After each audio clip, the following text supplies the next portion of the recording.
The idea of a universal declaration of human rights was prompted by the horrors of the Holocaust and the experiences that people had during the Second World War. It was a propelling moment to say, we have to do better. We have to enshrine in some universal understanding of what these human rights are. I call the General Assembly to order.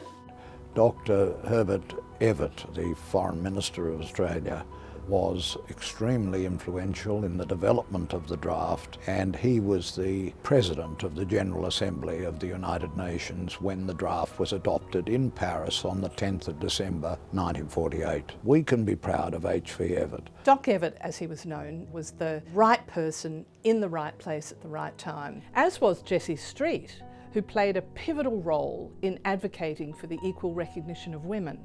This Assembly has adopted this very important declaration. We got a copy of it, which was sent to Australian public schools by Dr. Evatt from New York, and I'll never forget receiving it and studying it, and it's always been near me. It's been under the pillow during my life, and it's given me inspiration and an outline and an action plan for humanity that we should try to achieve.